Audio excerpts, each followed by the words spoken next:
bueno que sigues con nosotros. Ahora te invito a escuchar el tema de hoy, que se titula La atadura de Satanás, basado en el libro de Lucas 13, de los versos 10 al 17, en labios de Juan Germán Ortiz. Yo soy Mayra Melgarejo y tú estás en Creyendo lo Imposible. Enseñaba Jesús en una sinagoga en el día de reposo, y había allí una mujer que desde hacía 18 años tenía espíritu de enfermedad y andaba encorvada y en ninguna manera se podía enderezar.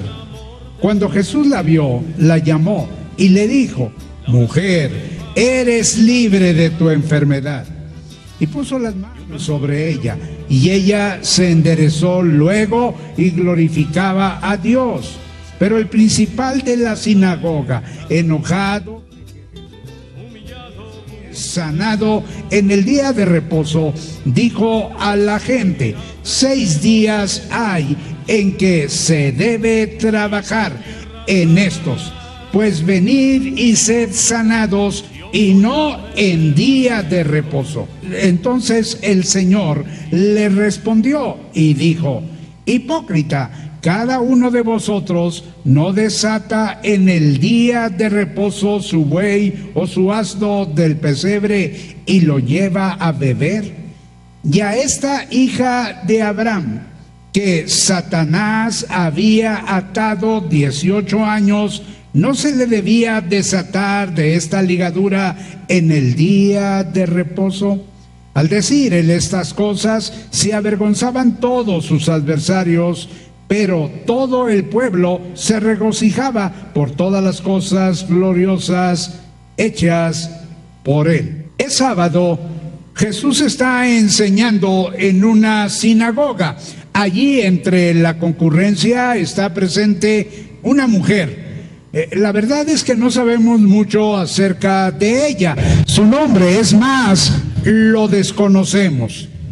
Lo que no desconocemos es que la mujer ha estado enferma por 18 años.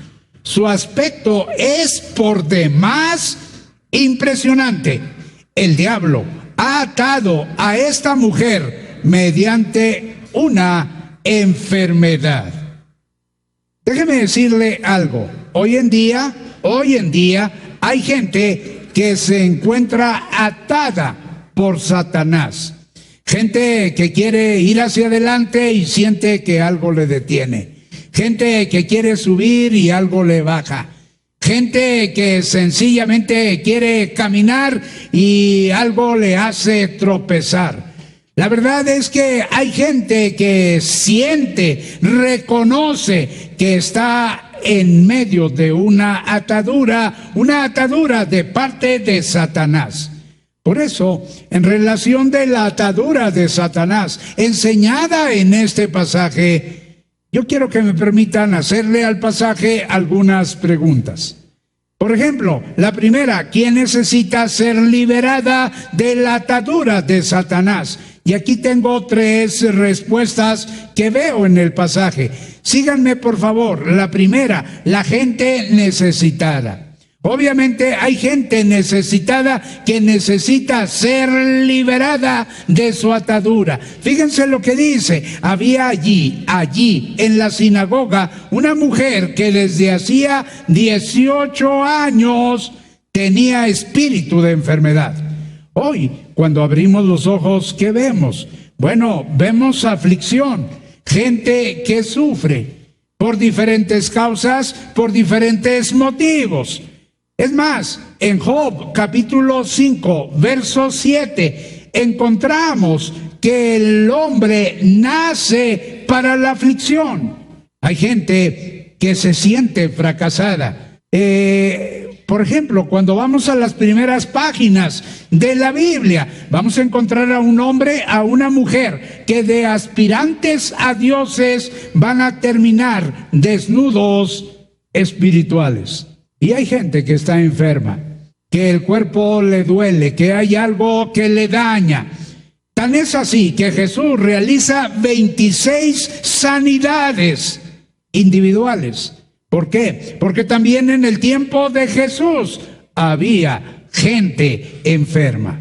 Pero hay gente deformada, Dice que esta mujer andaba encorvada, estaba deformada. No por un día, no por una semana, no por un mes, no por un año. 18 años de estar así. ¿Qué nos deforma? Nos deforma el pecado. El pecado. Tan es así que David, habiendo adulterado y habiendo callado su pecado, ¿qué va a decir? Bueno, él dice, mientras callé, se envejecieron mis huesos en mi gemir todo el día. Es decir, él envejece por causa de su pecado. Pero también nos deforma la grandeza. A veces el diablo viene y nos llena de orgullo y nos hace sentir que somos más que los demás. Cuando vamos a la Biblia, ¿qué descubrimos? Que Jesús no intenta ser alguien, sino ayudar a que alguien sea alguien. Pero también hay gente que tiene un chipote. No sé si la palabra se entiende, un chipote. Es decir, hay gente chipotuda por la vida o en la vida. Aquí tenemos a una que tiene un chipote por 18 años en su cuerpo. Pero ¿qué noto? Que Jesús ayuda a los que encorvados por una carga que llevan sobre sí, porque el diablo cuando ata a alguien se monta sobre esa persona y simplemente no le permite que esa persona pueda enderezarse en su cuerpo. Literalmente, yo he escuchado personas ahí en la oficina decir, pastor, yo siento que traigo a alguien montado aquí en mi espalda y que me oprime y que no me deja ser libre. Déjeme decirle, alguien dijo que Dios forma, el pecado deforma y solamente Jesús es el único que nos transforma. Es el único que nos puede cambiar y sacar de la condición en que nos encontramos. Pero también la gente impotente. Dice, noten dónde está la impotencia. Dicen que en ninguna manera se podía enderezar. Ella había querido enderezarse muchas veces, pero le resultaba prácticamente imposible. Como imposible para aquel paralítico de Betesda es llegar en primer lugar al estanque, entrar cuando el ángel agitaba el agua y con ello ser sanado. Es sorprendente, pero tiene 38 años así, intentando llegar en primer lugar al estanque y sencillamente entrar antes que los demás para poder ser sanado. Pero sobre todo me llama mucho la atención que en la cruz Jesús tiene tiempo para salvar a un mísero ladrón. ¿Cuál es el pasado, el presente y el futuro de este ladrón? Pasado, bueno, delincuente. Presente, impotente, impotencia. No puede arrodillarse, no puede juntar sus manos para orar.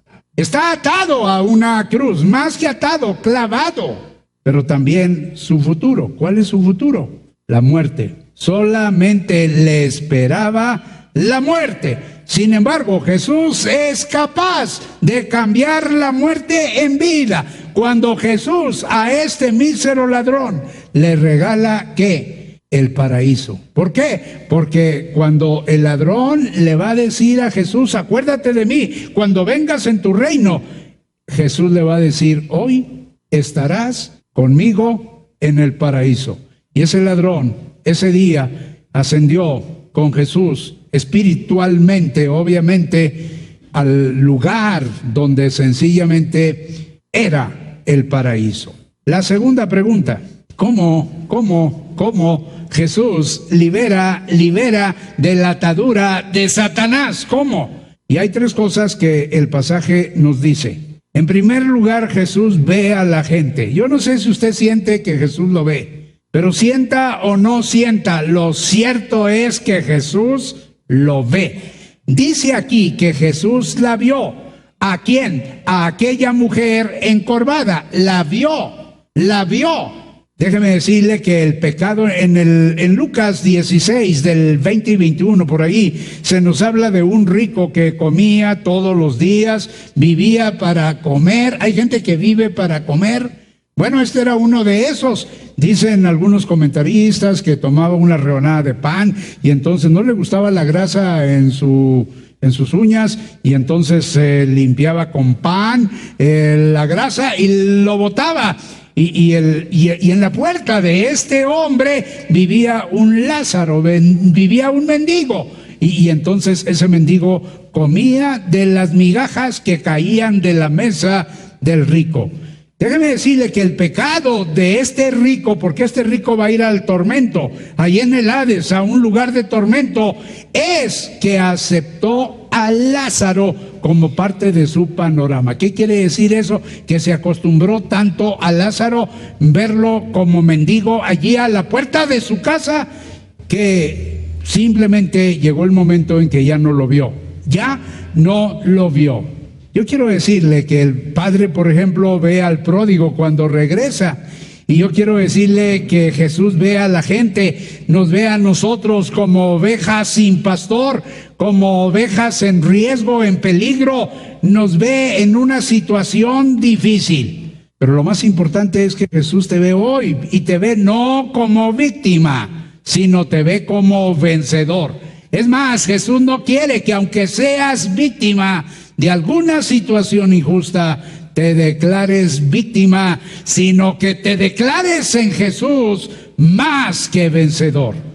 Ahora Jesús llama a la gente, dice que la llamó. Aquí hay dos cosas que me impresionan, son bien claras en el pasaje. Sígame, por favor. La primera, me impresiona que la enferma busca a Dios. ¿Cuántos años tiene de enferma? 18, está encorvada. Podría decir, no, pues yo no puedo ir a la congregación porque pues no tengo mucha capacidad para moverme. Sin embargo, ¿dónde la encontramos? En la sinagoga. Me impresiona que esta mujer busca ¿a quién? A Dios. A pesar de su enfermedad, a pesar de traer al diablo en la espalda. Pero más me impresiona que Jesús busca a la enferma. Él la llama. Yo quiero decirte que si Jesús te busca no es para dañarte, sino es para ayudarte. Por eso alguien dijo que rechazar el ven de la salvación implica aceptar el apartaos de la condenación. ¿Se acuerdan que la Escritura dice que un día el Señor va a apartar a la gente como el pastor aparta las ¿qué? ¿Las qué? Las ovejas de los cabritos. Y dirá a las ovejas, venid benditos de mi Padre, heredad del reino preparado. Pero ¿qué va a decir a los cabritos? Apartaos de mí, ¿qué? Malditos al fuego eterno. Por eso alguien dijo que es preferible aceptar el ven de la salvación que escuchar el apartaos de la condenación. Ahora me llama la atención una cosa, que Jesús toca a la gente. Yo supe de un político que cuando saludaba a las personas en una campaña, por ejemplo, después acá en lo oscurito sacaba un depósito de alcohol y entonces empezaba a lavar las manos. La verdad a mí no me consta. Eso decía la gente. Fíjense lo que dice, puso las manos sobre ella. Puso las manos sobre ella. Alguien dijo que el poder de Dios toca Belén. ¿Por qué? Porque una virgen va a dar a luz. Ese es un milagro. Pero el amor de Dios toca el Calvario. ¿Por qué? Porque el Hijo de Dios va a morir por usted y por mí. Alguien dijo que si Buda, por ejemplo, ve a la humanidad caída en un pozo, le va a decir a la humanidad cómo salir del pozo. Pero si Jesús ve a usted, a la humanidad caído en un pozo, ¿qué va a hacer Jesús? Se va a meter al pozo, lo va a tomar a usted, lo va a poner sobre los hombros y lo va a sacar del pozo. En pocas palabras, Jesús toca lo intocable. Jesús es capaz de tocarlo a usted, a pesar de que a usted nadie lo haya tocado por mucho tiempo, como seguramente sucedió con esta mujer. Por mucho tiempo a esta mujer nadie la había tocado. Sin embargo, ¿qué es lo que hace Jesús? Poner las manos encima. Yo escuché una vez decir que si los médicos tocaran a sus pacientes, los pacientes sanarían más pronto. La última pregunta, ¿cuál es el resultado cuando Jesús libera de la atadura de Satanás? Hay dos resultados que están aquí en el pasaje. Un resultado pronto. ¿Y dónde está esa idea? Dice que ella se enderezó luego. Esta palabra luego es un sinónimo de pronto, pronto. Quiero que note una cosa, para Jesús la atención de la gente necesitada, de la gente que sufre, es urgente. ¿Dónde vemos eso en el pasaje? A ver, ¿quién me dice? ¿Dónde se ve que Jesús considera que cuando alguien sufre, demanda una atención urgente? ¿Pero dónde se ve la urgencia? ¿En qué es? ¿Qué día es? ¿Qué día es? ¿Es qué? Es día de reposo, y en día de reposo no se puede... sacar al burro si se caía al buey de la barranca, sí. ¿Me explico? Pero a una persona no la podías ayudar. ¿Por qué? Porque es ¿qué? Sábado. Bueno, ese es el concepto del principal, pero no es el concepto de Jesús. Y qué bueno que el concepto de Jesús no es ese. ¿Por qué? Porque para Jesús la atención a la gente que sufre es urgente. ¿Por qué? Porque es sábado. Es sábado. Y en sábado no se podía, en el concepto del principal, hacer eso. Del principal de la sinagoga, Ahora, ¿qué hubiera pasado si Jesús se hubiera esperado un día más? No hubiera tenido crítica, porque tiene crítica. Siempre va a haber alguien que te va a criticar. Yo he aprendido que cuando alguien critica, he aprendido a hacerme el sordo. Sordo, no gordo. Sí, sordo. Entonces no oigo las críticas. Sí las considero, pero no me guío por las críticas. Porque siempre va a haber alguien que se te quiere atravesar. Me explico, cuando quieres hacer algo, y aún a Jesús, aquí hay uno que se le quiere atravesar con tal de que no ayude. Siempre va a haber alguien que va a decir algo para que no hagas lo que tienes que hacer. ¿Qué pasa con el principal? Está enojado, hace su pancho, hace un pancho. La gente que se enoja es actora, tiene que actuar para que se note el enojo. De otra manera, pues ¿cómo se nota el enojo? Más bien va a ser un empachado acá, pero no, tiene que actuar. Y entonces se enojó, porque para él era preferible esperar. Una vez a un pastor le preguntaron que si se había acostumbrado a los funerales, y el pastor dijo que no. Y tan no se había acostumbrado la gente a los funerales, que la gente pone flores en los funerales. Pues déjeme decirle que Jesús tampoco se acostumbra al sufrimiento de la gente, y Jesús actúa porque Él tiene las llaves de las mazmorras de Satanás, y entonces para Él la gente es más importante que el día o que la tradición. ¿Sí?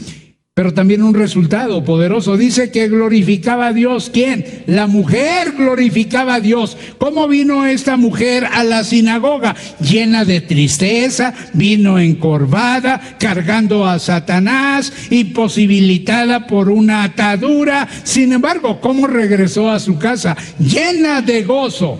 Alguien dijo que no hay nadie tan bueno que pueda salvarse a sí mismo, ni tan malo para que Dios no lo pueda salvar. Quizá usted dice, bueno, Dios puede ayudar a otros y Dios puede tener misericordia de otros, pero no de mí. Pues déjeme decirle que usted no le va a ganar a Dios, y usted no va a ser tan malo como para que Dios no lo pueda salvar. En pocas palabras, lo que Jesús quiere darte es mejor que lo que tú quieres pedirle. Yo quiero decirle hoy a usted que me escucha que Jesús tiene el poder para romper su atadura. Un hombre fue al hospital de Jesús a hacerse una revisión de rutina. El resultado fue constatar que estaba muy enfermo. El hombre, con profunda emoción, decía: cuando Jesús me tomó la presión, vio que estaba bajo de ternura. Al medirme la temperatura, el termómetro registró 40 grados de egoísmo. Me hizo un electrocardiograma, y el diagnóstico fue que necesitaba varios marcapasos de amor. En ortopedia descubrieron que no podía caminar al lado de mis hermanos. También descubrieron que no los podía abrazar porque tenía fracturas en los brazos por haberme tropezado con mi vanidad. La resonancia magnética reveló unas feas manchas de rencor que había que hacer desaparecer a toda prisa. También me encontraron miopía, ya que no podía ver más allá de las apariencias. Jesús, después de examinar los resultados, me dijo que estaba a punto de caer en un peligroso síndrome llamado deshumanización. Aunque el médico divino me alentó diciéndome que estaba a tiempo de curarme, me mandó una medicina en la receta del Evangelio, el poder de Jesús. Se me olvidaba decir que la consulta fue gratuita. Yo tengo una pregunta. ¿Cuál es tu atadura? ¿Cuál es aquello que te impide servirle a Dios? ¿Cuántos años tienes en el Evangelio? ¿Cuántos? Y cuando quieres hacer algo por el Señor, ¿qué? Hay algo que te lo impide. Y pasan los meses, pasan las semanas, pasan los días. ¿Cuál es tu atadura? ¿Cuál es eso que te impide subir? Porque te jala hacia abajo. ¿Cuál es eso que cuando tú quieres avanzar te detiene? ¿O qué es eso que ahí en lo oscurito, en un closet, tú dices que nadie lo sabe? Pero la realidad es que los demonios ahí están también mirándote a hacerlo. ¿Cuál es la atadura? ¿Cuál es eso que tú necesitas romper hoy? Y que con la ayuda de Jesús, como esta mujer, tú puedes romper hoy. Si le pones nombre y si le dices a Jesús, Jesús, aquí estoy. Necesito, Señor, tu ayuda. Yo tomo la decisión de romper esta atadura en el nombre de Jesús. Hay gente que inicia algo. Es más, todavía no lo inicia y ya está diciendo que no va a funcionar. Su fracaso no está en las consecuencias de haber intentado algo. Su fracaso está aquí. Y como va a fracasar, entonces ya no lo hace. ¿Conocen a alguien? No me diga el nombre. ¿Cuál es tu atadura? Yo te quiero animar para que hoy le pongas nombre y en el nombre de Jesús le truenes los dedos. ¿Enojo? Estaba oyendo el otro día que las personas enojonas no son felices y realmente no pueden ser felices. Y a veces están enojadas y no saben por qué y no saben contra quién. Pero de todas maneras les importa poco y ellas siguen enojadas. A lo mejor alguien en el pasado les hizo algo y no han perdonado. Y entonces eso se constituye en una atadura. Hoy puedes ser libre. ¿El pastor? No, el pastor no te va a hacer libre. La iglesia menos. Es Jesús. ¿Por qué? Porque Jesús tiene todo el poder. Yo te quiero animar para que hoy tomes la decisión de ser libre. Libre de toda atadura. Hay gente que está atada a las cosas materiales. ¿Me explico? Pero hoy es el día de ser libre en el poder de Jesús. Si eres capaz de ponerle nombre a tu atadura y botarla en el nombre de Jesús y decirle que se vaya de tu vida. Desde los cielos. Ya lo escuchaste, ya detectaste cuál es tu falla, cuál es tu atadura, ya le pusiste nombre como lo hemos escuchado. Bueno, pues entonces tienes que hacerla a un lado, tienes que rechazarla, tienes que perder ese miedo, esa vanidad, ese egoísmo, cualquier cosa que haya en tu vida que no te permita ser feliz. Es momento de hacerla a un lado, empezar de nuevo sin ninguna atadura, sin ninguna cosa que te detenga. Así que anímate, hazlo en el poderoso nombre de Jesús y verás un cambio radical en tu vida. ¿Quieres que te ayudemos? Márcanos en este preciso momento. Aquí a Quiéreme 1440, el teléfono es 1035-0043. 1035-0043.